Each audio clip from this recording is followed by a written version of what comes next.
GMGM, bienvenue sur le Clonecast, je suis 0x Monsieur, investisseur et passionné du Web3.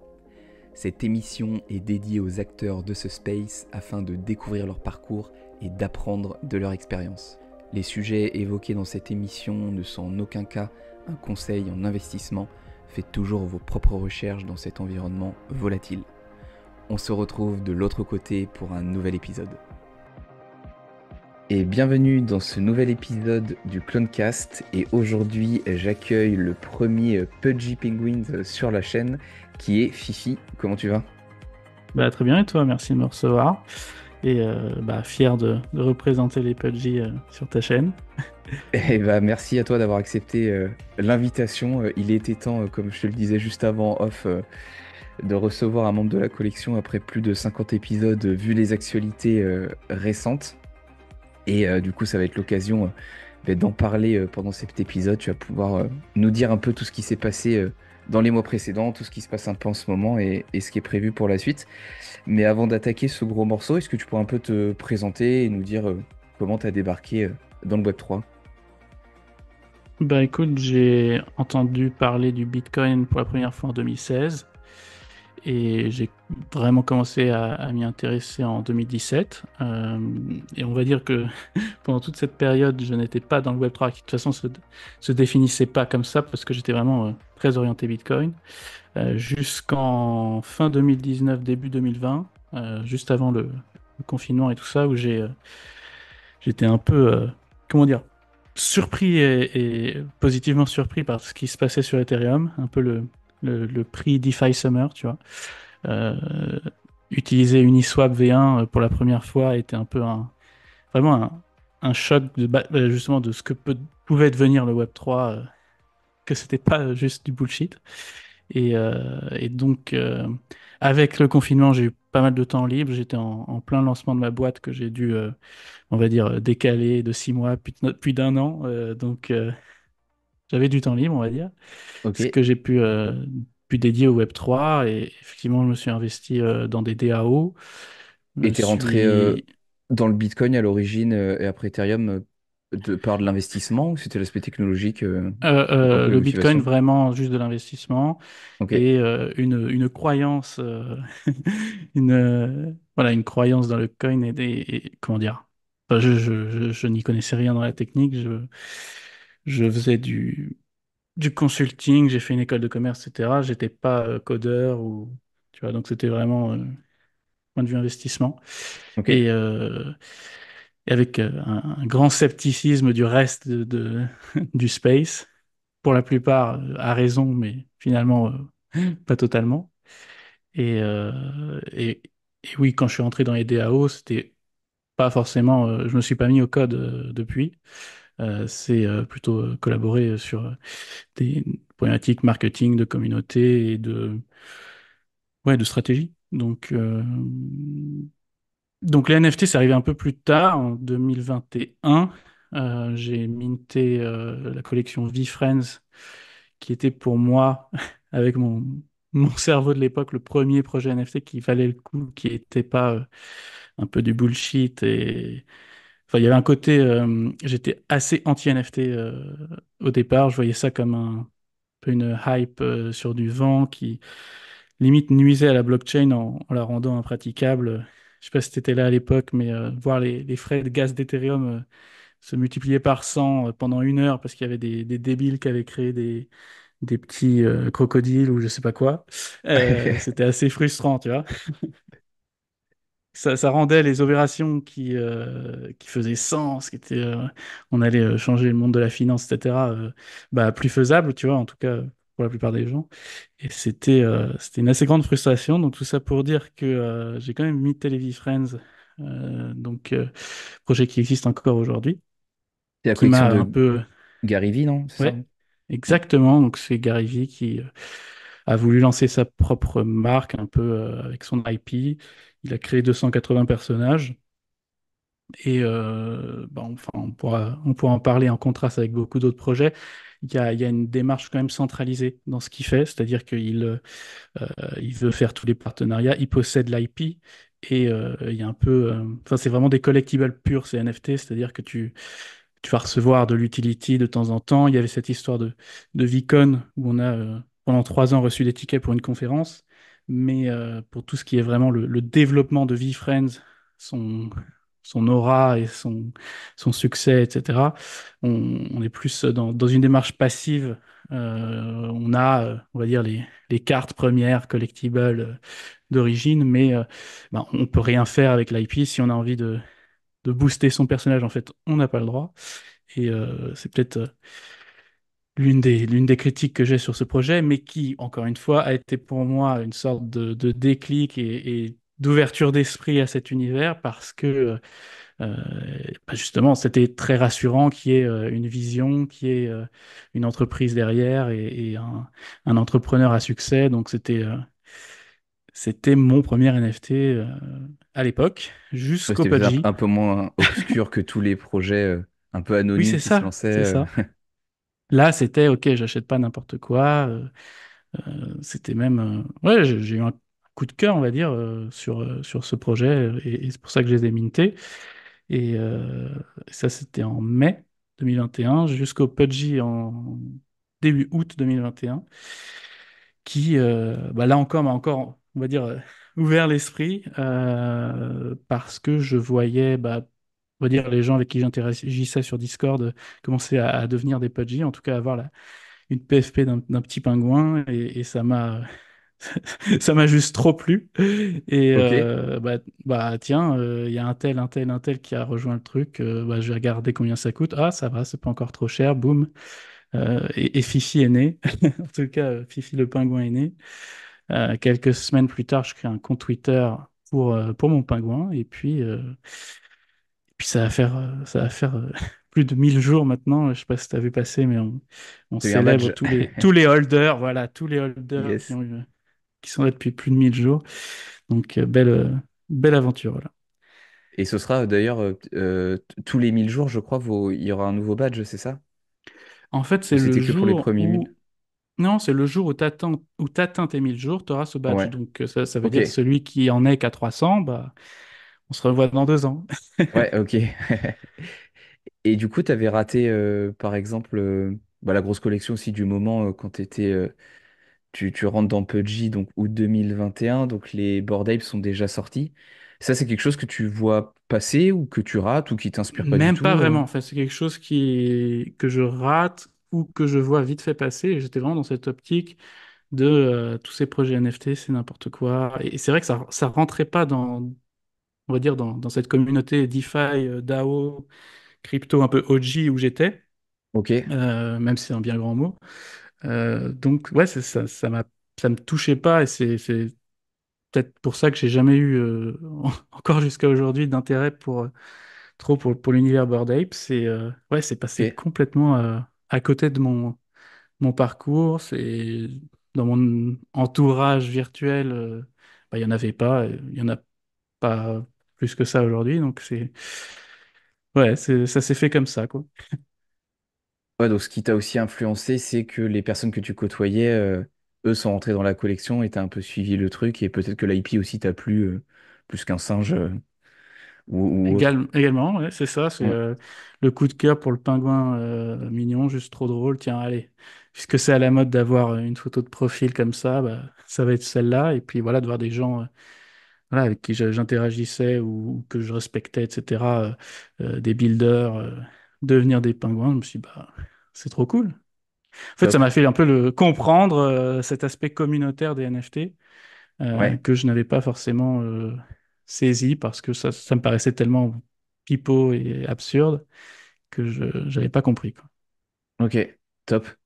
Et à ce moment-là, Luca Netz, il avait déjà racheté la collection ou pas encore? Pas du tout, pas du tout. Oh là là, mon pauvre. Ouais, parce que c'est un gros Là, c'est... épisode. Ouais, ouais, si tu veux, les 6 premiers mois, tu as bah, les Pudgy créés par 4 jeunes, dont le plus connu, parce qu'il avait déjà créé des projets, et, entre guillemets, rug ses projets, qui s'appelait Call Ethereum. C'était aussi l'une des raisons pour lesquelles, on va dire, je l'ai vu avec rétrospective. On va dire les gens dans les NFT regardaient Pudgy avec un mauvais œil parce que voilà, c'était pas une team sérieuse, solide, etc. Et ça s'est vu très rapidement par le fait que bah, avec tous ces builders crypto, ces gens voilà, très investis, la communauté a commencé à demander de plus en plus de choses à ces quatre pauvres jeunes de 18 ans qui ont eu le bonheur de lancer une collection bah, qui a eu un succès énorme. Si tu veux, en quelques semaines, le floor price est passé à 4 Ethers à l'époque, ce qui était impressionnant. C'était pour une collection qui valait 0,03 au départ. Et voilà, une, une communauté qui en demandait de plus en plus, avec une équipe de... J'ai pas envie de dire incapable, mais en tout cas, ils avaient été capables de gérer cet art, justement, cette IP, de bien l'itérer et de donner, on va dire, de donner au monde des pingouins vraiment qui attirent universellement, on va dire. Mais tout ce qui va être derrière, créer une entreprise, faire des événements, juste créer une marque, enfin, c'était bien au-dessus de on va dire de leur capacité et ils ont eu le bon goût de s'en rendre compte. Au lieu de laisser, on va dire, le projet mourir avec eux, ils ont compris qu'il fallait vendre. Et Ok. donc, c'est là où Lucanetz, qui était un holder inconnu, passif, il avait acheté des Pudgy, s'est dit, mais ça me plaît super cette IP, il y a une communauté incroyable. La chose la plus dure entre guillemets, de son point de vue d'entrepreneur pour tous ces projets NFT, c'est d'acquérir une communauté, on va dire, avec des gens exceptionnels. Donc, au lieu de créer ma collection, ce qui le bottait un peu, ce qui l'intéressait, il s'est dit, mais en fait, je vais racheter celle-là, j'aurai une super IP, une super commu, et j'aurai plus qu'à la développer. Et donc ça, c'est ouais, 6 mois après le lancement. Et ça prend quand même 3 4 mois pour se faire. Entre discussions d'avocats, NDA, négociations avec les développeurs qui en fait avaient une partie de l'entreprise, etc. Ça a été une sorte de silence pendant 3 mois, le long blizzard, où en tant que holder, tu n'étais pas au courant de ce qui se passait, est-ce que ça allait vraiment se vendre, à qui, comment, et avant la libération et l'annonce de ça y est, Pudgy revit avec une nouvelle équipe. Ok. Top. Et du coup, là, on est à quelle période à peu près? Donc la reprise, c'est vers avril 2022. Ouais. Après, voilà, l'annonce que ça allait être vendu, c'était janvier, quoi. Donc, ouais, 3 4 mois de silence, où tu as eu quand même les trois collections qui sont toujours les trois collections officielles Pudgy qui ont été lancées avant. Donc, tu avais donc les Pudgy Penguins, ce qu'on appelle les Bigs, lancés donc fin juillet. Les Lille lancés mi-décembre. Donc, c'est ouais, 4 mois après. Donc, les Lille Pudgy, collection de secondaires, de plus petits pingouins que tu vois en full body et qui sont 22 000 versus 8 800 pour les Bigs. Et pour Noël, le cadeau qui en fait était un NFT qu'on avait reçu, en tout cas qu'on pouvait free claim depuis août, qui était à l'époque un bel œuf qui rebondissait, tu vois, tu sentais que quelque chose voulait sortir de cet œuf.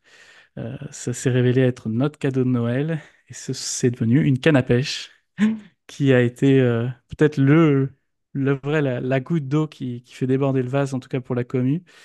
On s'attendait tous à avoir soit des pingouins plus filles, soit d'autres animaux de la banquise, mignons, etc. Sortir d'un bel œuf et on s'est retrouvé avec des cannes à pêche vertes, roses, rouges et pas de jeu en plus parce que c'est un peu l'idée. Les cannes à pêche, vous allez pouvoir pêcher avec vos pingouins. Mais un jour, pas aujourd'hui. Donc ouais, le pire Noël, le pire Noël de notre vie. Et donc on s'est un peu emparé de ces cannes à pêche qui en plus avaient été misspelled. Tu vois, en anglais, canne à pêche, c'est des rods, R-O-D. Euh, les devs les ont nommés les rogs, R-O-G. Donc le jeu de mots avec rug est très vite venu. On s'est fait, euh, Ouais. on s'est fait rug, on s'est fait rogue. Et Et je pense qu'au final, on a su prendre un peu ces cannes à pêche comme un peu le même de la rébellion, quoi. Au lieu d'avoir des fourches, on avait nos rogs et on voulait utiliser ces rogs pour on va dire, virer l'équipe, bon, qui en l'occurrence a vendu le projet. Donc voilà, c'est les trois collections qui sont nées avec cette première équipe. Euh, Quelque chose que Lucas a compris dès le début, c'est qu'il n'allait pas falloir en faire une quatrième. Trois, c'était déjà bien installé, et donc depuis, il a tout mis en place pour ne pas lancer de nouvelles collections, ce qui était en soi pour cette nouvelle équipe un vrai problème, puisque non seulement il venait de payer pour acheter la collection, en plus fallait payer pour la faire vivre. Donc, entre guillemets, investir doublement, non seulement dans l'acquisition, mais dans le développement la première année, alors qu'à l'époque, bon, ça aurait été faisable de faire un mint qui aurait rapporté quand même pas mal d'argent pour faire les choses, mais ils ont anticipé qu'au long terme, c'était absolument idiot de faire une quatrième collection, donc ils ne l'ont pas fait, et donc voilà où on en est. Ouais, bah, c'est vrai que souvent, on l'a beaucoup vu en plus ces derniers mois, quand il y a trop de collections ou sous-collections pour un même projet, ça dilue la collection en fait phare. Moi, je pense à Clonix avec tous les sous-NFT qu'ils ont. Il y a eu Azuki quand ils ont lancé Elemental, ça s'est pas très bien passé non plus. Donc c'est vrai que c'est sur le court terme, ça peut permettre de faire de l'argent, mais sur le long terme, c'est peut-être pas la meilleure des idées. T'as tout compris. Euh, et du coup, donc t'expliques que pour revenir un petit peu sur le moment où tu rentres dans la collection Pudgy Penguins, tu décides d'ouvrir ton Twitter et du coup de rentrer sur cet aspect un petit peu plus communautaire et du coup d'échanger, j'imagine, un peu plus sur les réseaux sociaux, ce que tu faisais peut-être un peu moins avant grâce à cela. Oui, voilà, avant, j'étais sur Twitter pour lire les choses intéressantes, etc. J'étais pas forcément actif, j'avais un compte Pipo, si tu veux, juste pour pouvoir accéder, tout Ouais. simplement. Et quand j'ai vu en fait à quel point c'était fun d'être un pingouin sur Twitter, les mèmes qui s'échangeaient, surtout à cette époque-là, c'était vraiment tous les jours, il se passait des choses incroyables sur, on va dire, le Twitter pingouin. Et donc, c'était une partie énorme du fun d'y être. Tu vois, si tu veux, il n'y avait pas un grand intérêt à continuer de juste regarder passivement Twitter. Il y avait, voilà, je me sentais obligé d'y aller parce que c'était beaucoup trop sympa, quoi. Et, euh, et donc, c'est là où j'ai commencé à faire des tweets et faire grandir mon compte, parler de pingouins et accueillir les nouveaux pingouins. Il y a toute cette partie où les gens, quand ils achètent un pingouin, ils aiment être accueillis. Donc, tu vas sur le Discord, tu as une partie de la communauté, les gens qui adorent Discord, etc. Mais sur Twitter, c'est, on va dire, une autre part de la communauté. Donc, c'est aussi voilà, faire un post, je viens d'acheter un PUBG et tu as envie d'avoir des likes et des réponses. Et j'étais l'un de ceux qui passaient le plus de temps à trouver tous les nouveaux pour les accueillir, les ajouter dans les chats, etc. Qui fait partie, on va dire, de l'onboarding dans la communauté. Mm. Et, euh, et ouais, dès le début, en fait, dès août 2021, enfin, septembre, je crois, j'ai créé le compte. Et puis voilà. Ok, top. Et si on en croit ta bio, du coup, tu as un post, alors je sais pas s'il est officiel ou pas, mais du coup, tu construis le compte Pudgy Europe. Donc, on voit souvent des sous-communautés par continent ou par pays. C'est un peu le but de cela, Pudgy Europe? Exactement. En fait, on s'est rendu compte entre quelques Européens que il se passait pas forcément grand-chose, on va dire de façon organique, naturelle sur l'Europe. On avait pourtant, alors toujours difficile à estimer, mais connaissait pas mal de monde, enfin pas mal de holders en Europe, et c'est vrai qu'on était plutôt tourné vers le compte principal, tourné vers les États-Unis, L'idée d'avoir des meet-up, d'avoir un compte pour juste euh, faire savoir dans un pays, tiens, je suis espagnol, je viens d'acheter un pingouin, qui sont les autres Espagnols? C'est Mhm. toujours sympa d'avoir une page, un compte à qui demander. Et puis voilà, ça a grossi très vite. Il y a eu beaucoup de demandes, notamment, on va dire, l'année dernière et demie. On fait une conférence à Milan, je sais pas, à Lisbonne, peu importe, à Zurich. Et on voudrait qu'il y ait quelqu'un de Pudgy qui vienne, mais on sait que ils ont un nombre limité d'events, ils sont aux États-Unis, donc on peut pas les faire venir à notre event qui peut paraître petit d'un point de vue américain, mais qui, nous, en tant qu'Européens, on est bien contents qu'ils existent. Est-ce que ça te dirait pas de venir parler de Pudgy en tant que Pudgy Europe? Et donc j'ai commencé à faire un peu le tour des conférences européennes, euh, parfois, on va dire, autour de l'écosystème Ethereum, parfois vraiment sur l'idée de NFT. Et puis ça a donné, on va dire, un nouvel aspect à Pudgy Europe qui s'est transformé un peu en mode, on va communiquer, onboarder à Pudgy. Tu vois, et là, comme on est là, on peut aider, faisons-le, quoi. Donc on organise des événements, on va aux conférences, et puis on a des petits chats pour que les Européens sachent qui sont les autres Européens. Et puis maintenant, il y a quelques pays qui font leur propre sous-communauté, notamment les Suisses, là, ils sont à fond. Ok. Et ça fait plaisir, tu vois, parce que en fait, au départ, justement, c'est une conférence à Zurich qui m'a fait venir, et puis j'ai fait un peu à l'appel à tous les Suisses de venir un peu soutenir et d'être présents. Et depuis, ils se sont organisés entre eux pour faire d'autres événements, pour avoir un compte Pudgy Suisse, à la fois sur Twitter et Instagram, pour animer tout ça. Et enfin, ça fait super plaisir, quoi. Et du coup, tout à l'heure, tu disais que pendant le confinement, tu avais décalé le lancement de ta boîte. Et du coup, là, tu es 100% Web3, tu as toujours une activité à côté? Parce que ça a l'air d'être très prenant, là, ton investissement Ouais, dans la collection. tu touches du doigt quelque chose. Si tu veux, j'ai retardé la boîte à cause du Covid. Je l'ai lancée parce que de toute façon, quand je me lance dans un truc, j'y vais.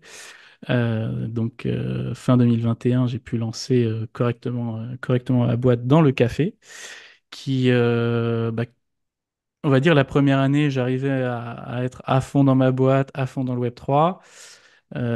J'ai eu du moins, comme dans toute boîte, des choses qui se sont bien passées, des choses moins bien. Et c'est vrai qu'aujourd'hui, je suis on va dire, un croisement des chemins où il va falloir que je vois comment un peu rationaliser mes boîtes pour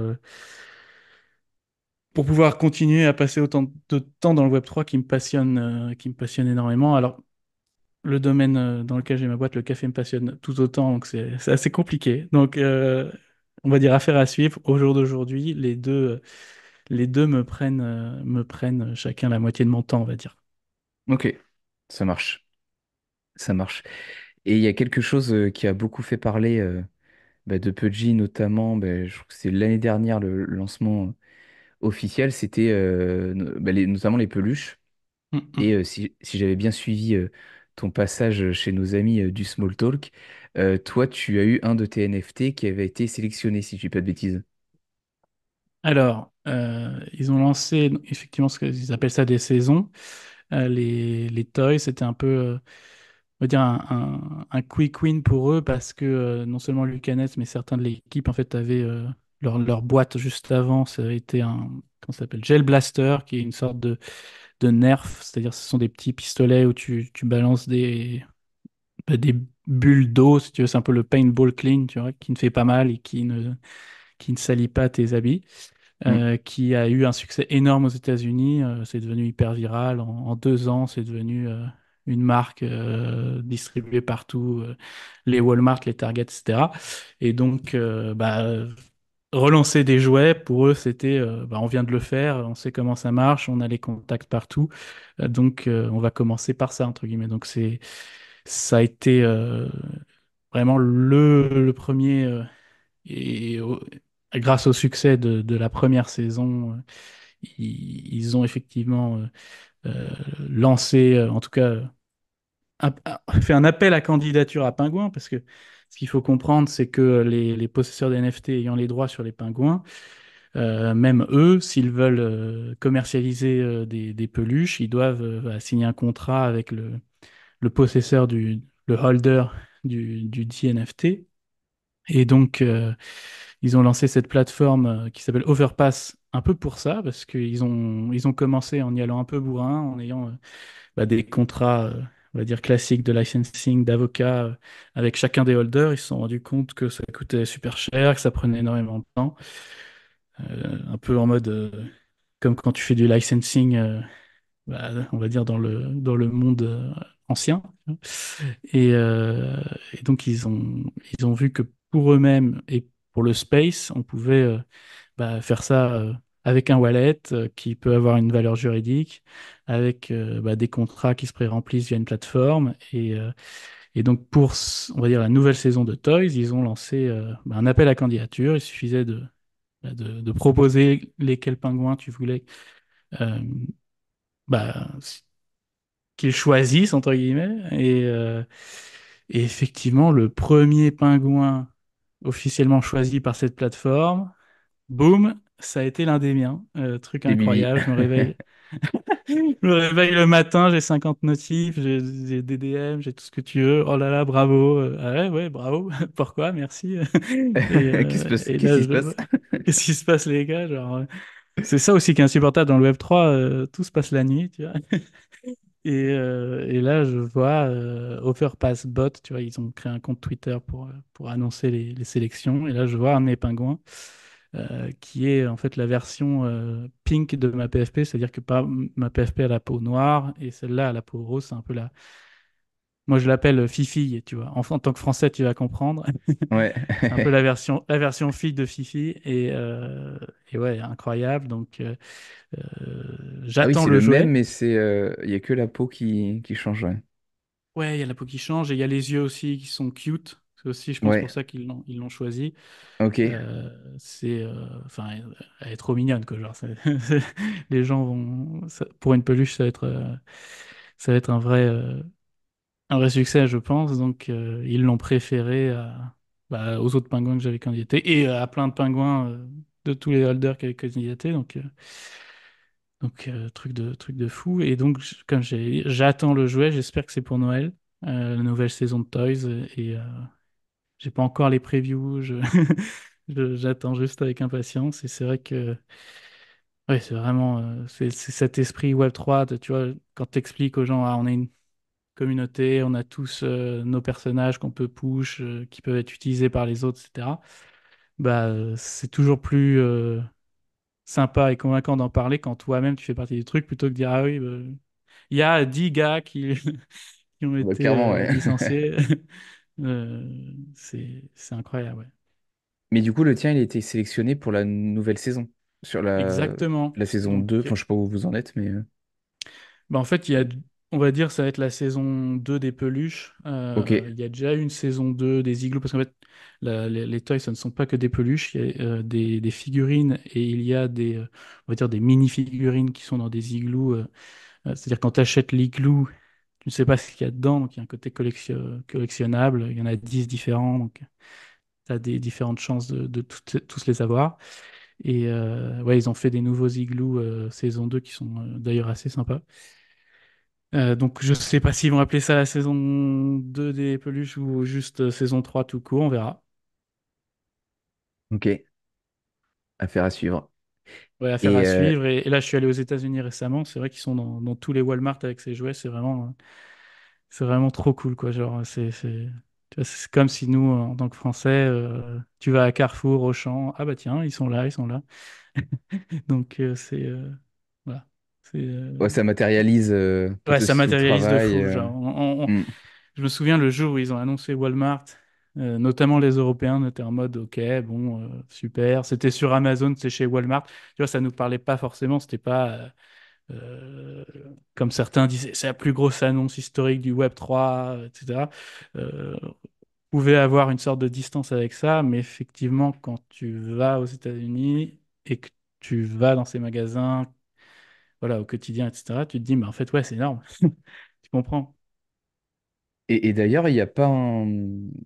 Il me semble que j'avais vu ça passer, que les toys allaient être distribués dans davantage de points de vente, et notamment en France, c'était pas la Fnac qui avait été évoquée ou... Alors là, Bon, tu je me me souviens mets plus une trop de belle ce que colle. j'avais vu, Je me mais... souviens qu'il y avait eu un programme de la Fnac espagnole où ils avaient vendu les figurines. Mais déjà, je suis pas allé en Espagne pour. Pour vérifier. Non, je sais pas. Non, malheureusement, vraiment, l'Europe, on a été.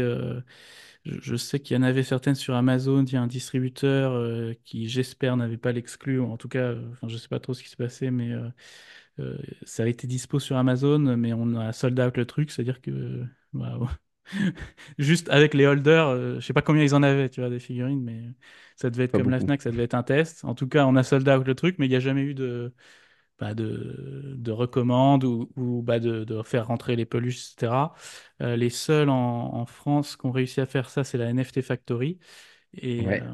Et de la façon la plus dure, c'est-à-dire qu'ils ont bah, fait venir des États-Unis, donc ils se sont payés le transport. Au lieu que ça vienne directement, je pense que c'est fabriqué en Chine, de Chine, bah, c'est venu des États-Unis avec le transport, on va dire pour une petite quantité, tu vois, ils n'ont pas pris des palettes, et puis, ou le conteneur, et les taxes, etc.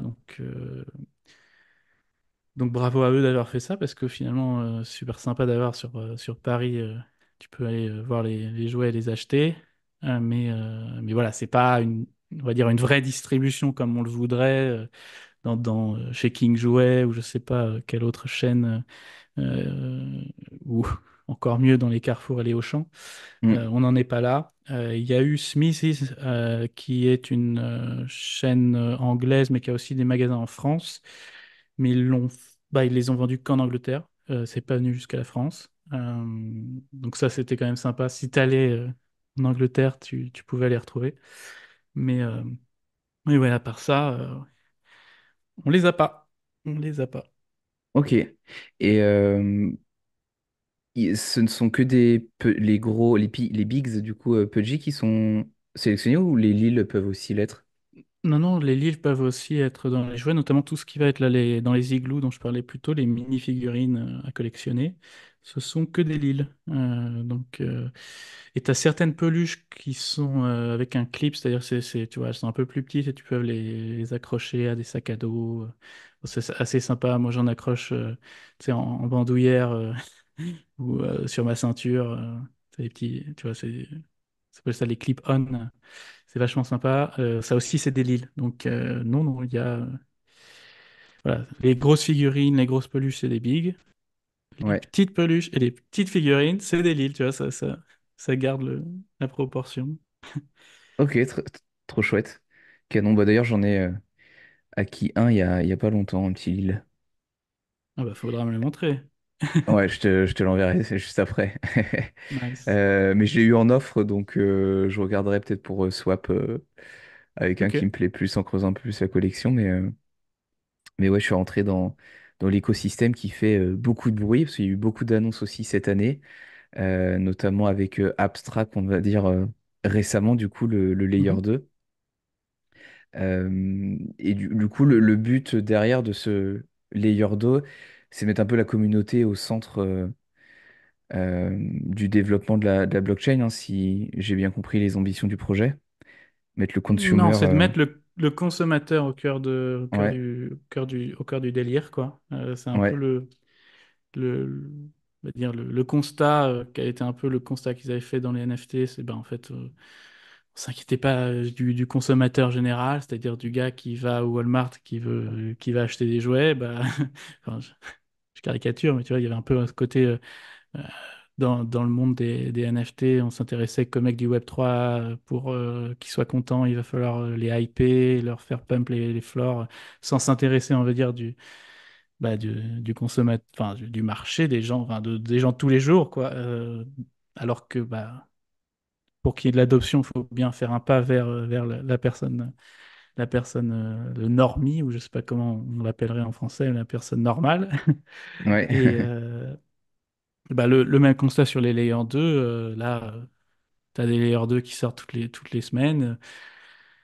Alors, il y en a certains, effectivement, il y a de l'innovation tech, et donc ça peut parler, on va dire, aux builders, etc. Mais la plupart, bah, c'est on va créer des nouveaux Ponzi, créer des jeux, créer tout ce que tu veux pour plaire aux gens du Web3. Euh, et on en oublie la big picture qui est qu'on veut que bah, le Web3 devienne plus grand que le Web2, c'est-à-dire soit utilisé par Monsieur Tout-le-Monde. Et donc, pour pour faire simple, abstract, c'est le souci premier par les développeurs de la chaîne, c'est de rendre possible des vraies applications utilisables par tout le monde. Et donc, ça passe par l'account abstraction, c'est-à-dire on va dire des smart wallets où finalement tu peux avec un mail et un mot de passe avoir un wallet. Ça passe par l'abstraction des gas, c'est-à-dire bah, que les gens, quand ils cliquent sur un bouton, bah, ça fasse la transaction pour eux sans qu'ils aient à avoir 0,0001 Ether dans un wallet, qui n'est même pas à savoir qu'il y avait un wallet en fait. Et, euh, et puis ça passe aussi par l'abstraction de la blockchain en général, c'est-à-dire bah, voilà, donner des interfaces, des systèmes pour rendre hyper simple de faire des applications qui vont fondamentalement être blockchain, mais ne pas imposer une complexité technique et d'usage à la personne lambda. Et je pense que l'un des points forts qu'avait vu enfin, tout le monde dans la communauté, c'est qu'on est énormément de builders, en tout cas d'entrepreneurs, de gens prêts à faire des choses. Et donc, il y a l'idée de créer un écosystème, une layer 2 et des applications un peu motiver tout le monde. C'était un peu enfin, tellement facile à faire qu'il fallait le faire, entre guillemets. Mhm. C'est quelque chose qui, jusqu'à maintenant, s'est surtout matérialisé par des airdrops, c'est-à-dire que bah, pas mal de holders bah, ont lancé leur projet et bah, l'un des give back à la communauté qu'ils faisaient, bah, c'est tous les pudgy avaient le droit à X tokens au TGE, tu vois. Euh, bah, là, ça va se matérialiser. Ah, bah, en fait, on va déployer nos apps ou créer de nouvelles apps sur une blockchain ensemble, quoi. Donc ça s'appuie sur l'un des points forts de la communauté. Tu vois, d'instinct, c'est pas forcément naturel qu'un projet NFT lance une layer 2, mais en fait, quand tu regardes la communauté Pudgy, tu te dis, bah, ça aurait été stupide de pas le faire. Et donc, c'est dans cette direction qu'on va. Ouais.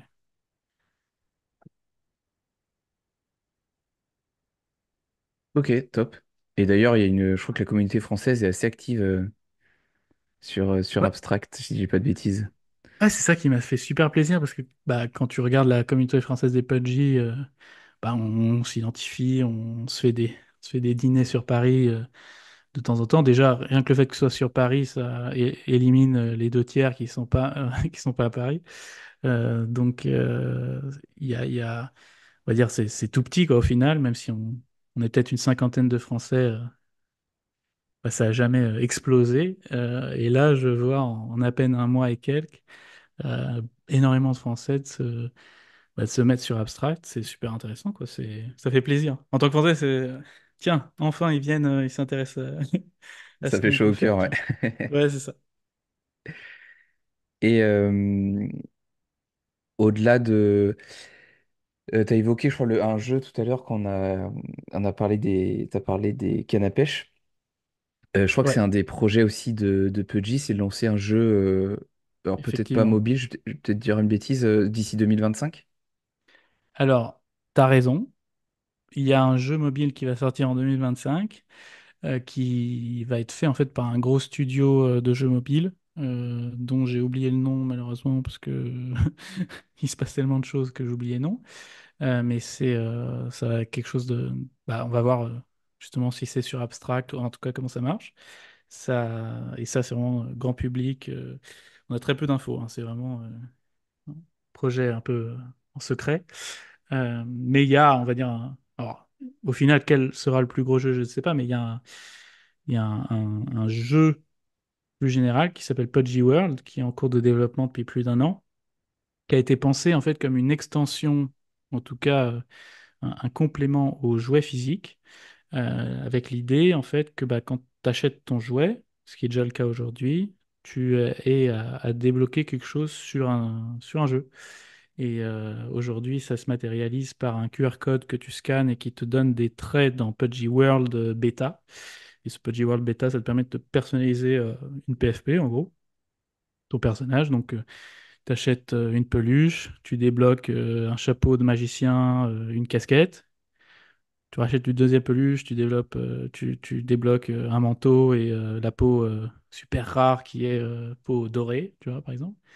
Mhm. Et donc toi, tu commences à personnaliser ton personnage qui aujourd'hui, bah, il y a un lobby, donc tu peux te balader dans, on va dire, il y a deux, trois attractions, et il y a un ou deux mini-jeux où tu peux, bah, tu vois, il y a un leaderboard, donc quand tu fais ton score, tu vas voir ton pingouin apparaître, mais l'idée, si tu veux, c'est vraiment d'en faire un vrai jeu où ce soit pas simplement un lobby, mais tout un univers en open world, avec des quêtes, avec des occasions aussi d'être en multijoueur et donc de voir en live d'autres pingouins, et puis de développer toutes sortes de mini-jeux comme les deux premiers qu'il y a actuellement pour une sorte de borne arcade sur navigateur, le tout.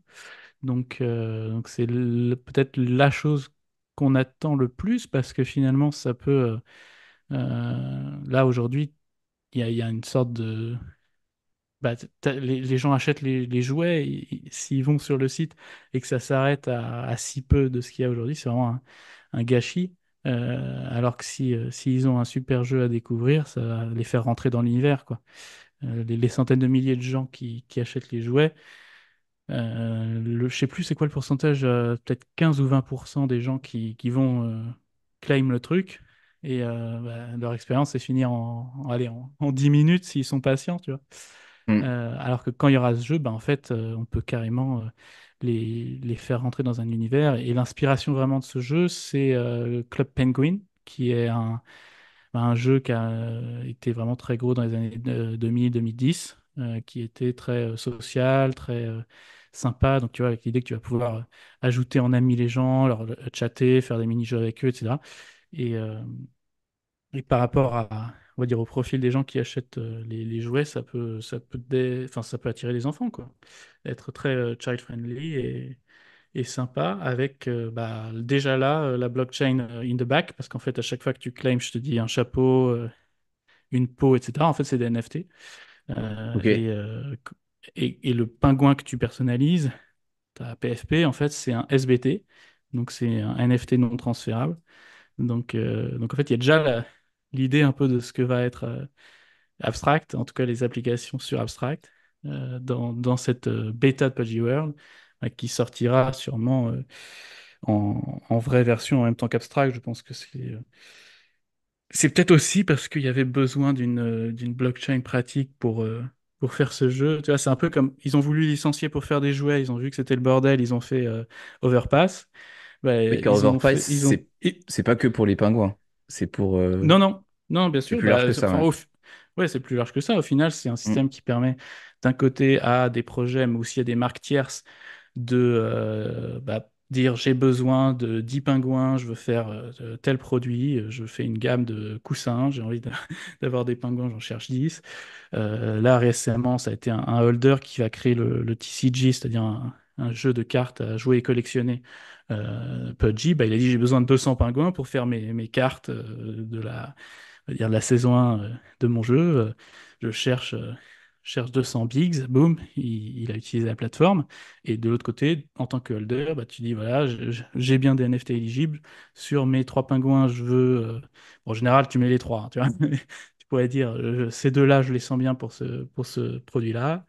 Et après, c'est à eux de valider ceux qu'ils ont choisis. Et en fait, ce qui est, entre guillemets, tellement simple, c'est que quand tu candidates, en fait, tu présignes d'avance le contrat de royalties qui va être en fait validé après. Donc, le jour où ils ont sélectionné, en fait, la partie légale est déjà réglée, quoi. C'est pas, ah, D'accord. tiens, à partir de maintenant, on va signer des contrats. Non, c'est en fait, tu présignes que tu es d'accord pour ces conditions en espérant que eux aussi vont signer. Et hop, ils signent et c'est lancé, quoi. Donc ça rend le process hyper facile, hyper simple. Euh, Donc, il y a quelques contrats types. En fait, c'est à la marque de personnaliser bien ce qu'ils ont. Tu vois, si c'est, bah, on va payer d'avance 1000 $ à chaque holder, ou est-ce que ça va être tous les ans, on va faire le compte des ventes et vous aurez le droit à 5% du CA, tu vois, ce genre de contrat, il y en a plusieurs, on va dire, pré-remplis et à chaque marque ou à chaque projet de personnaliser, mais tu peux mettre j'ai besoin de 10 Bored Ape, j'ai besoin de 5 Azuki, et voilà comment on va. En fait, à partir du moment où les holders ont les droits de l'IP et le droit de signer des contrats de licensing, bah, tu peux les inclure dans la plateforme en fait. Hmm. Donc là, Yes. c'est jusqu'à maintenant, ça a toujours été des deals pour les PUBG ou les Lille. Je pense que c'est un pour tout simplement bêta-tester. Euh, c'est- on va dire que la communauté PUBG va être plus indulgente si jamais il y a un truc qui foire dans la plateforme. Donc ça permet on va dire, d'être avec des gens plus bienveillants que l'ensemble du Web3 qui peut faire de la FUD à partir de n'importe quoi. Et puis deuxièmement, bah, voilà, donner un peu d'avance au PUBG sur ce domaine. Ils ont quand même développé le truc. Ils ont pas... mais la vision, et ça se trouve, ce sera moi, en tout cas, moi j'imagine que dès qu'Abstract va sortir, ils vont faire passer Overpass sur Abstract et l'ouvrir à tout le monde, qui sera un moyen d'attirer encore plus de monde sur Abstract.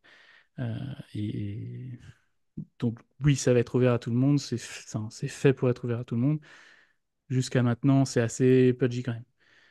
Hmm. Mais il n'y a pas que l'entreprise Igloo Inc. qui est l'entreprise de Lucas qui a proposé des deals. Je te dis, il y a eu des marques tierces et des holders. Ouais, ok. Bah, le pont est parfait parce que je voulais justement t'amener sur Igloo, du coup, qui est on va dire la maison mère, Ouais. si on peut l'appeler comme ça, qui est au-dessus, on va dire, enfin, si on doit imager, du coup, il y a Pudgy, il y a Abstract et il y a Overpass. Oui, voilà, en fait, bah, je sais pas si tu avais remarqué, mais sur le merch PUBG, depuis le début, ils brandent leur merch comme étant The Igloo Company. Le site du merch, c'est igloo.shop, tu vois. Et donc, en fait, ça a toujours été cette vision de on n'est pas l'entreprise Pudgy Penguins. Pudgy Penguins, c'est une marque décentralisée qui appartient à ses holders et à nous, et on travaille ensemble pour la faire grandir.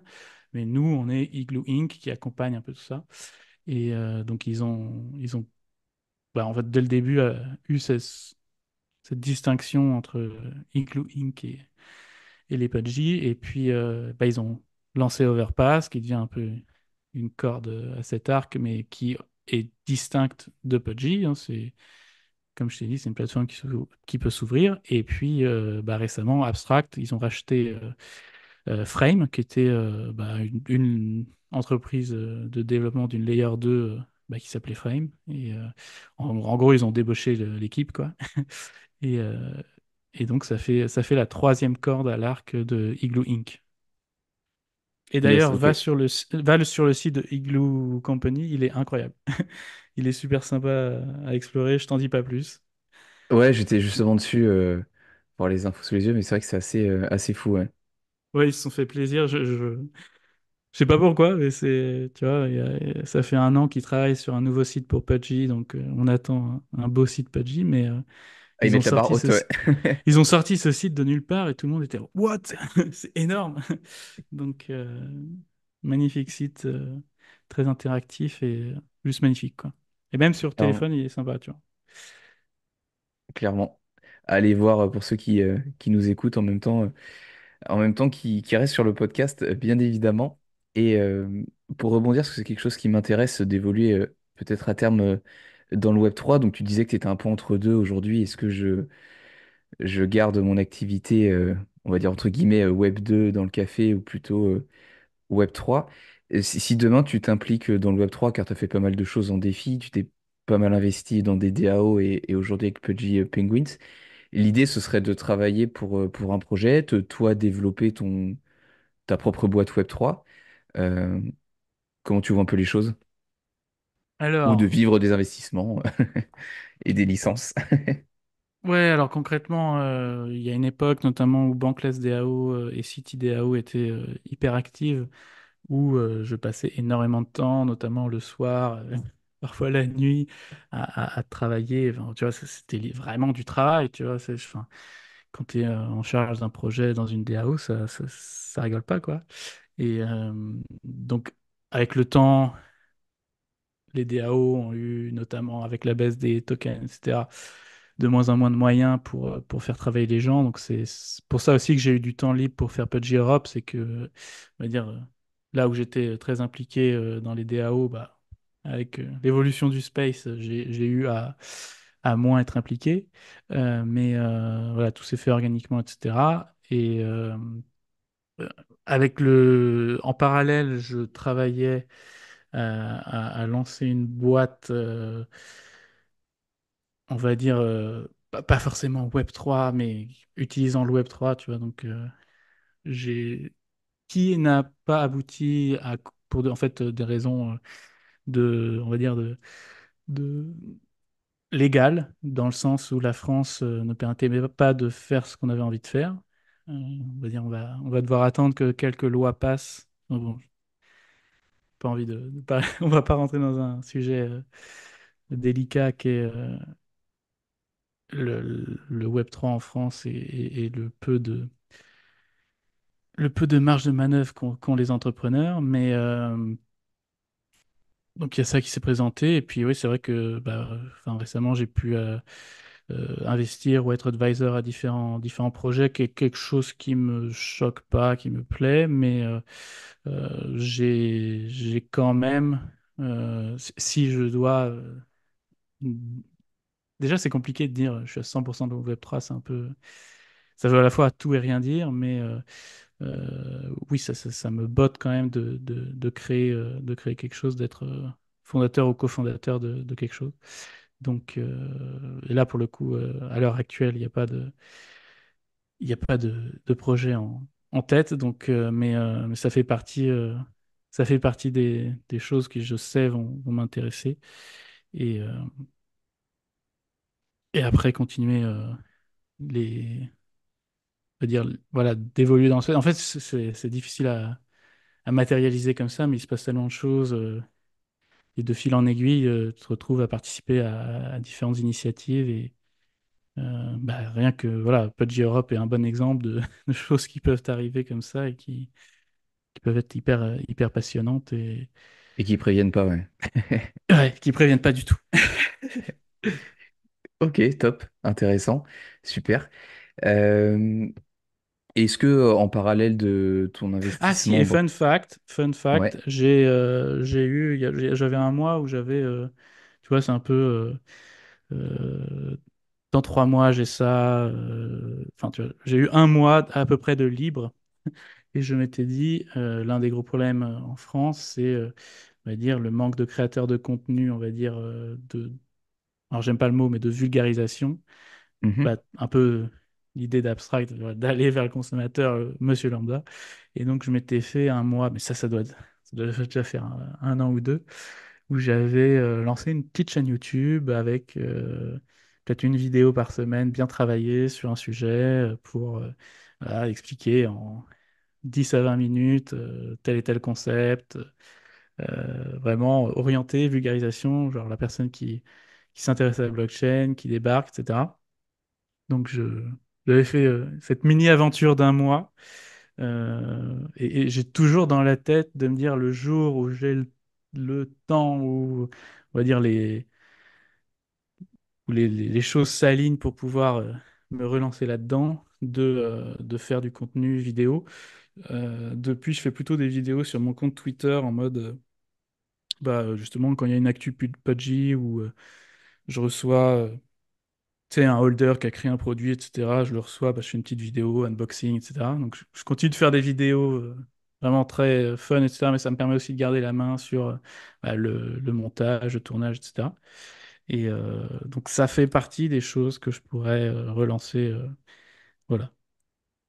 ok, top, Ça s'appelait Fifi Unchained. D'ailleurs, ça ok, doit être encore sur YouTube. ça marche. Bah écoute, on va suivre ça et je mettrai le lien dans la description. Et t'es rentré du coup on va dire dans le Web3, on l'a évoqué tout à l'heure avec le Bitcoin par la porte de l'investissement. Est-ce qu'en parallèle de la collection Pudgy dans laquelle tu es, très investi, je peux comprendre que tu avais plusieurs Pudgy, on a parlé de Fifi. Je crois que tu as aussi le Lil Pudgy qui ressemble Oui, à c'est ta incroyable ça. PFP, qui est le fils. C'est Euh, c'est miraculeux. C'est le jour du reveal, c'est-à-dire le jour où tu sais vraiment quelle île tu as. J'ai pu trouver listé, en plus pas trop cher, le Lille dans le style de ma PFP. Ouais. Incroyable. Et j'imagine qu'il y en avait qu'un comme ça. Oui, il y en avait qu'un comme ça et il y aurait pu ne pas en avoir. Tu vois, c'est déjà rien que le fait qu'il existe, c'est énorme. Et puis que j'ai pu le choper comme ça avant que quelqu'un le prenne et commence à s'identifier avec. Parce que c'est aussi ça, ça devient de moins en moins simple d'acheter tu sais, un Pudgy en particulier parce que bah, les holders, on s'identifie tellement à nos pingouins que ça devient tout un truc. Mm. Donc, le plus tôt tu l'as, le mieux, tu vois. Ouais, puis en plus, sur les. Bon, c'est quasiment toutes les collections, mais dès que tu recherches un trait en particulier, les prix peuvent vite s'envoler. Bon, qui plus est, sur des collections à 10 Ethers, ça peut vite prendre 50% si ton trait il est un petit peu Ouais, alors rare, là, une ce qui est bien, c'est combinaison. que mes traits, ils sont tout à fait, j'ai envie de dire, classiques. Donc, j'ai pas ce souci-là. Ok. Et du coup, pour revenir à ma question, est-ce que tu as continué d'acheter d'autres NFT, d'autres collections, que ce soit pour les garder ou pour les revendre ou pour faire partie d'une communauté? Ou est-ce que tu es vraiment resté focus sur Pudgy et le reste, bon, soit t'as pas le temps de t'y intéresser, soit ça t'intéresse pas forcément de prime abord? Bah, vraiment, enfin, quand j'ai déjà les VeeFriends, puis après les Pudgy, j'ai commencé vraiment à m'intéresser au Web3 et donc j'ai acheté quand même pas mal de NFT. Alors, j'ai l'impression de faire un travail de mémoire alors que c'était il y a pas si longtemps que ça, mais le Adam Bomb Squad, par exemple, c'est quelque chose qui m'a super plu. C'est une marque qui s'appelle The Hundreds aux États-Unis qui fait du streetwear depuis peut-être 20 ans et qui avait bah, designé, on va dire, une bombe qui s'appelle Adam Bomb. Et ils ont lancé en NFT, je sais même plus, c'est 10 000 bombes ou 20 000 bombes. Et ils mettent sur leur t-shirt à chaque fois une bombe qui en fait appartient à un holder et ils font ce système de licensing. C'est quelque chose qui m'avait super plu. Et ces bombes ont eu énormément de succès quand c'était à la mode les NFT parce que ça faisait partie voilà, on va dire, de ces marques du monde réel qui faisaient des trucs. Aujourd'hui, je pense que ça c'est.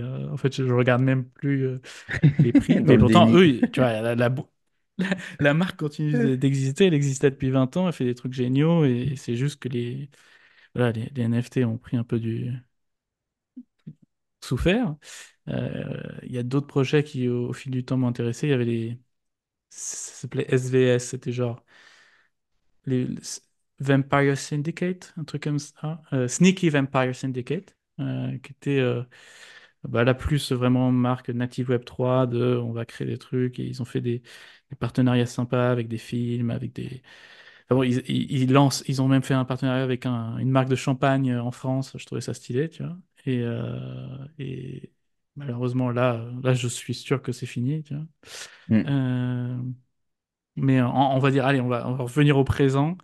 Le projet qui vraiment m'a intéressé cette année, c'est Chimpers, qui en fait a un peu, peut-être pour ça qu'il m'intéresse, a un peu appliqué le playbook Pudgy, c'est-à-dire qu'ils ont commencé à faire vraiment du contenu sur Instagram, de vidéos sympas pour faire grossir la marque.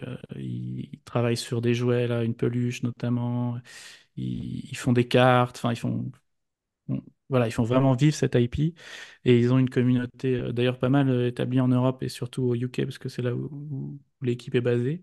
Et c'est vrai qu'ils m'intéressent de plus en plus. Donc ça, c'est un projet qui fait plaisir à voir. Mais ouais, disons qu'en fait, quand t'es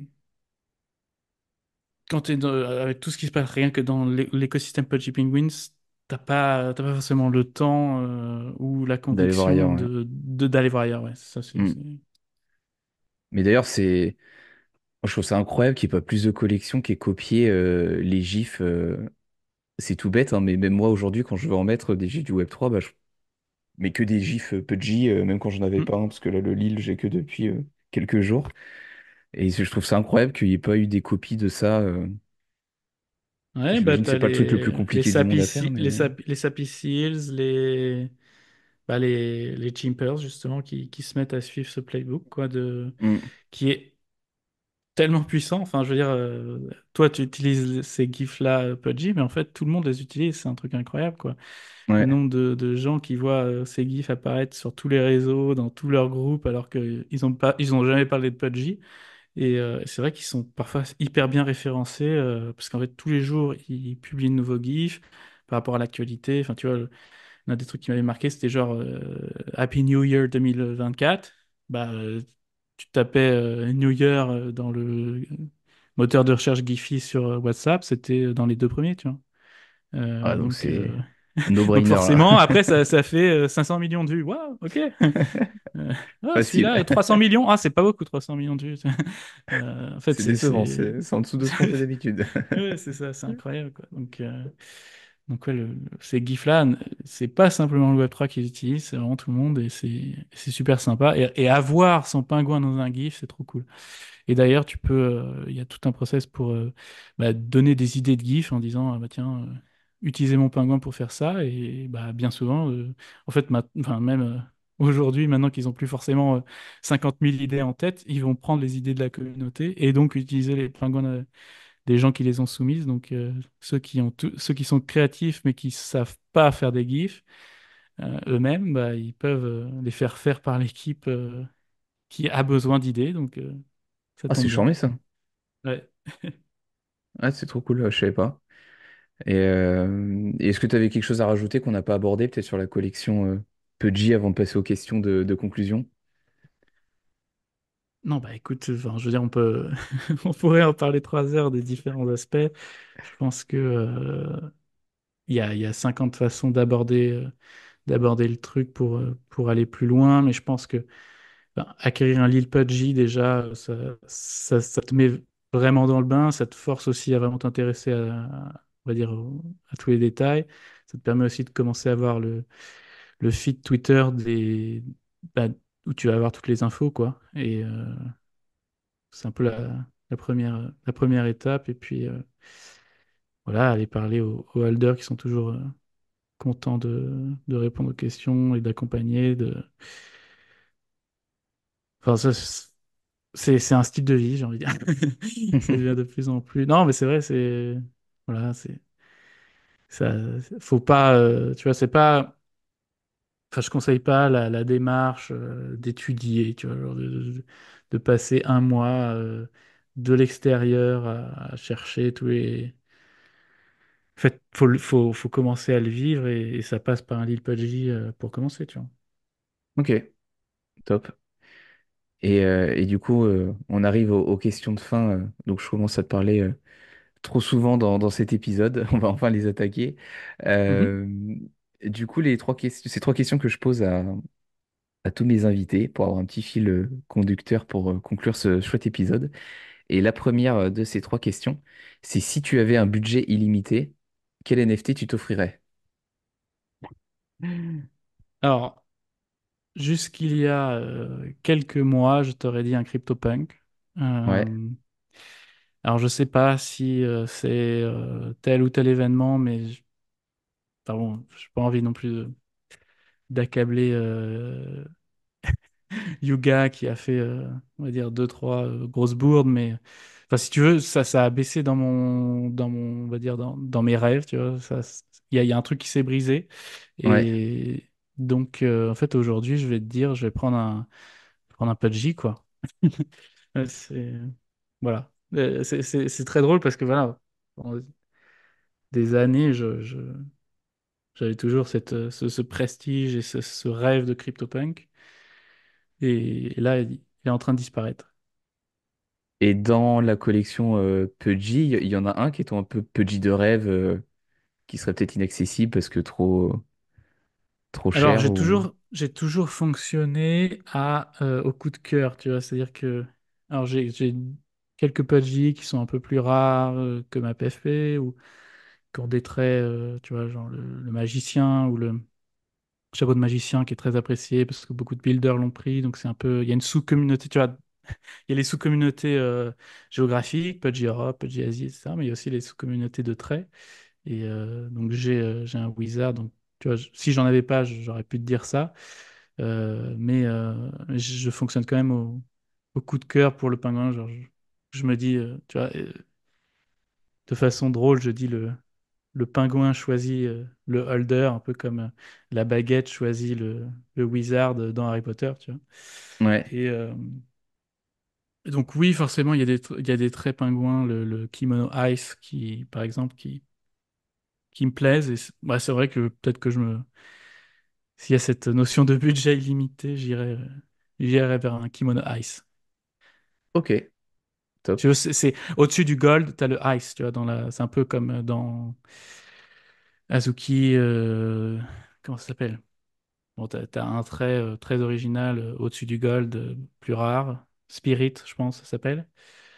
Bah, chez les Pudgy, c'est Ice, tu vois, en glace. Donc, t'as le Ice Skin, mais t'as aussi le Kimono Ice et t'as le Ice Crown.